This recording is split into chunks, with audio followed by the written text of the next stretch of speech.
Hello students, I am Aarti and I heartily welcome you all to my YouTube channel Aarti Education World. My dear students, इस video में हम आपकी 8th class की social science की worksheet number 30 पढ़ेंगे जिसकी date है 1 फरवरी 2021। My dear students, विद्यार्थी के नाम में यानी स्टूडेंट के नाम में आपको अपना नाम लिखना है। कक्षा अध्यापक के नाम में लिखेंगे आप अपने क्लास टीचर का नाम। अगर आपके स्कूल में बोला गया है कि आप अपने सब्जेक्ट टीचर का नाम लिखिए, फिर किसका नाम लिखेंगे? फिर लिखेंगे अपने एसएसटी टीचर का नाम, चाहे वो आपकी मैम है चाहे आपके सर हैं। बच्चों, आपको याद होगा कि हम पढ़ रहे थे राष्ट्रीय आंदोलन का संगठन 1870 से लेके 1947 तक, और हमने पिछली वर्कशीट में पढ़ा था कि पहले जो कांग्रेस पार्टी थी वो एक मध्यमार्गी पार्टी थी। अब देखिए आगे क्या होता है। 1890 के दशक तक बहुत सारे लोग कांग्रेस के राजनीतिक तौर तरीकों को सवाल उठाने लगे थे। पंजाब और महाराष्ट्र में विपिन चंद्र पाल, बाल गंगाधर तिलक और लाला लाजपत राय जैसे नेता परिवर्तनवादी उद्देश्य यानी कि वो परिवर्तन लाना चाहते थे, पद्धतियों के अनुरूप काम करने लगे थे, है ना। वो ऐसे काम करने लगे थे जिससे परिवर्तन आए। उन्होंने निवेदन की राजनीति के लिए नरमपंथियों की आलोचना की और आत्मनिर्भरता और रचनात्मकता कामों के महत्व पर जोर दिया। उन्होंने ये चाहा कि जैसे हम निवेदन करते रहते हैं, एप्लीकेशन लिखते हैं, हमारी मांग मान लो, हमारा ये कर दो, तो ऐसे कोई नहीं मांगता नरमपंथी से। वो चाहते थे कि हम गर्मपंथी से मतलब अपनी ताकत दिखाएं, उनसे लड़ें, स्वतंत्रता आंदोलन पूरे जोरों से चलाएं, तभी हमारी मांगों को माना जा सकता है। तो इनको हम जानते हैं पाल, बाल, लाल के नाम से, है ना। इन तीनों का नाम बड़ा मशहूर था बच्चों, लाल, बाल, पाल के नाम से इनको जाना जाता है। विपिन चंद्र पाल यानी कि पाल, बाल गंगाधर तिलक यानी कि बाल, और लाला लाजपत राय यानी कि लाल, ऐसे नामों से इन्हें जाना जाता है।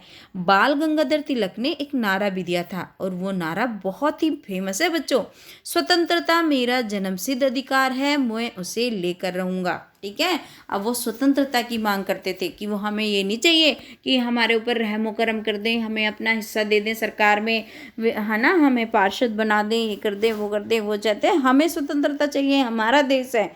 अब देखिए बंगाल का बंटवारा। अब बंगाल का बंटवारा क्या हुआ, किसने किया और इसका क्या उद्देश्य था अंग्रेजों का, इसमें ये बताया गया है। उस टाइम थे वायसराय करजन। 1905 में बहुत ही इंपॉर्टेंट क्वेश्चन है, आपके जीके में भी आता है, 8th 9th 10th के लिए भी इम्पोर्टेंट है। 1905 में हुआ था बंगाल का बंटवारा। अगर आगे कब हुआ था बंगाल का बंटवारा तो 1905 में लिखना है आपका। बंगाल ब्रिटिश भारत का सबसे बड़ा प्रांत था। जो ब्रिटिश भारत था सबसे बड़ा प्रांत कौन सा था? बंगाल। बिहार और उड़ीसा के कुछ भाग भी उस समय बंगाल का हिस्सा थे। अंग्रेजों का कहना था कि प्रशासकीय सुविधा को ध्यान में रखते हुए बंटवारा करना जरूरी था। इस प्रशासकीय सुविधा का मतलब क्या था? मतलब वो कह रहे थे भैया सुविधा की वजह से हमने करा है, ये है, मतलब अपना झूठे मूठे वो बहाने बना रहे थे। लेकिन किसका फायदा होगा भाई? कोई सरकार है काम कर रही है, किसी दूसरे देश की सरकार है, हमारे देश की तो है नहीं, तो वो क्या किसका फायदा करेगी? अंग्रेजी अफसरों का या व्यापारियों के फायदे से था। लेकिन सरकार ने गैर बंगाली इलाकों को अलग करने की बजाय पूर्वी भागों को अलग करके असम में मिला दिया। जो उसके पूर्वी हिस्से थे उसको असम में मिला दिया।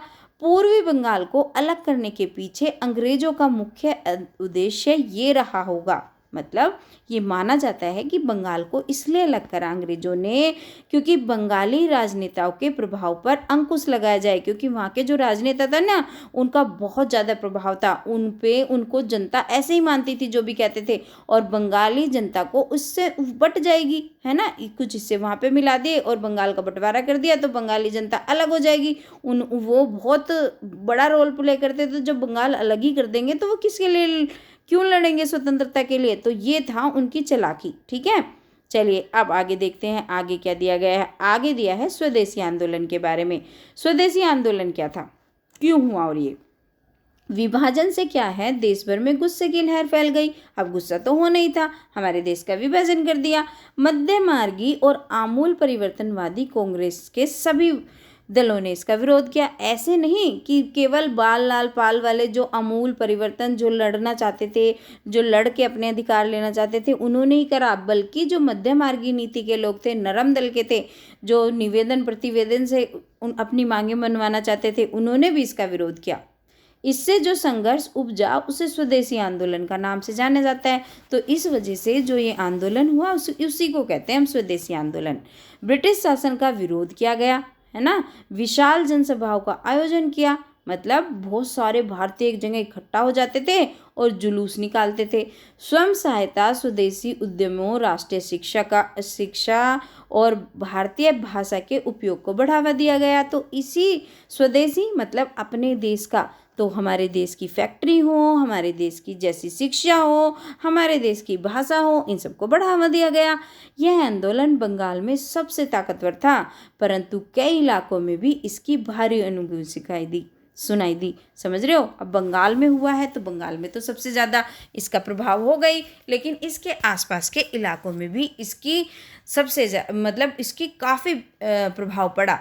आंध्र के डेल्टा इलाकों में इसे वंदे मातरम आंदोलन के नाम से जाना जाता है। तो बच्चों, अगर ये क्वेश्चन आ जाता है कि आंध्र के डेल्टा इलाके में वंदे मातरम आंदोलन के नाम से किस आंदोलन को जाना जाता है, तो वो है स्वदेशी आंदोलन। कुछ लोग ब्रिटिश शासन को उखाड़ फेंकने के लिए क्रांतिकारी हिंसा के समर्थक थे, है ना, जैसे मैंने आपको अभी बताया। बच्चों देखो, अब यहाँ पे 1905 में तो हमने देखा बंगाल का विभाजन हुआ। अब यहाँ पे कुछ और महत्वपूर्ण डेट हैं और जिनके सामने जब वो घटना हुई उनकी वो लिख रखी है कि क्या क्या घटना हुई उस डेट में। 1906 में मुस्लिम लीग का गठन हुआ था, कहाँ पर? ढाका में। 1907 में कांग्रेस जो मध्य मार्गी और अमूल परिवर्तन दो धड़ों में विभाजित हो गई। 1907 से ऐसा हुआ था, दो तरीके की कांग्रेस हो गई। एक तो हो गई मध्य मार्गी जो निवेदन और प्रतिवेदन से अपनी मांगे मनवाना चाहते थे, और आमूल प्रतिवेदन जो अपना हिस्सा लड़कर लेना चाहते, स्वतंत्रता लेना चाहते थे। और 1909 में परिषदों में मुसलमानों के लिए अलग निर्वाचिका की व्यवस्था हुई। अब इसमें क्या हुआ, अब मुसलमानों के लिए भी अलग से निर्वाचिका व्यवस्था बना दी गई। कांग्रेस के दोनों खेमों में एकता हुई 1915 में, और 1916 में कांग्रेस और मुस्लिम लीग में लखनऊ में समझौता हुआ। तो ये कुछ महत्वपूर्ण डेट भी आप याद कर लेना। चलिए बच्चों, अब इस वर्कशीट के सबसे इंपॉर्टेंट पार्ट यानी कि क्वेश्चन आंसर्स पार्ट आते हैं। तो 4 बड़े आसान से क्वेश्चन के आंसर हैं जो हमें करने हैं। तो चारों क्वेश्चन को 4 ही तो हैं, चारों क्वेश्चन को कर लेते हैं। क्वेश्चन 1 है, कांग्रेस के नरमपंथियों की आलोचना क्यों होने लगी? निवेदन की राजनीति के लिए नरमपंथियों की आलोचना की गई। क्यों? क्योंकि वो निवेदन की राजनीति कर रहे थे और आत्मनिर्भरता और रचनात्मक कामों के महत्व पर जोर दिया गया, इस वजह से भी हुई। तो ये आप इतना लिखेंगे और आपका एकदम बढ़िया आंसर हो गया। चलिए अब आ जाते हैं दूसरे क्वेश्चन पे। प्रश्न 2, बंगाल के विभाजन के पीछे अंग्रेजों की वास्तविक मंशा क्या थी? तो बंगाली राजनेताओं के प्रभाव पर अंकुश लगाया जाए और बंगाली जनता को बांट दिया जाए, ये थी उनकी वास्तविक मंशा, उनकी जो नियत, जो वो चाहते थे। मंशा होती है जो उनकी चाहत होती है, ठीक है। तो ये हो गया प्रश्न नंबर 2। प्रश्न नंबर 3, स्वदेशी आंदोलन में अंग्रेजों का विरोध किस प्रकार किया गया? स्वदेशी और बहिष्कार आंदोलन में, या तो स्वदेशी और बहिष्कार आंदोलन के नाम से जाना जाता है इसको। आंदोलनकारियों ने विदेशी वस्त्रों की होली जलाई, अंग्रेज सरकार के समक्ष अपना विरोध प्रकट किया, चूंकि ब्रिटिश सरकार ने इस आंदोलन को दबाने के लिए दमन का सहारा लिया। तो ये लिख देंगे आप प्रश्न नंबर 3 के उत्तर में। प्रश्न नंबर 4 देखते हैं। बाल गंगाधर तिलक का प्रसिद्ध नारा है, स्वतंत्र मेरा जन्मसिद्ध अधिकार है और मैं इसे लेकर रहूंगा। उनके नारे की तरह आप भी देशभक्ति पर आधारित नारा लिखिए। तो बच्चों देखो, मैंने भी बड़ा अच्छा सा लिखा है, आप भी लिख सकते हैं और मुझे कमेंट सेक्शन में सारे बच्चे बताएंगे एक सुंदर सा नारा अपने देश के नाम पे लिख के, देश के बारे में लिख के। ठीक है बच्चों, देखिए, हमारा देश है हमारा मान, कभी न मिटने देंगे इसकी शान, है ना। तो हमारा जो देश है ना, हमारा घमंड है, हमारा गर्व है कि हम इस देश के निवासी हैं और हम इसकी शान को क्यों मिटने देंगे भला। तो ऐसे ही आप भी कोई एक नारा बनाकर लिख सकते हैं। तो बच्चों ये हो गई आज की आपकी वर्कशीट। आशा करती हूँ कि मेरी वीडियो से आपको बहुत हेल्प मिलेगी अपनी वर्कशीट करने में। तो बच्चों अगर मेरी वीडियो से आपको हेल्प मिलती है तो चैनल को सब्सक्राइब कर लेना, क्योंकि मैं आपकी 8th क्लास की सारी वीडियोस बनाती हूँ। और बच्चों अपने दोस्तों के साथ शेयर भी करना। आपको वीडियो कैसी लगी आपको कमेंट सेक्शन में ये भी बताना है और एक नारा भी लिख के दिखाना है, ठीक है। और बच्चों क्या करना है, वीडियो को लाइक कर देना अगर अभी तक नहीं करी हो। Thank you students, have a good day.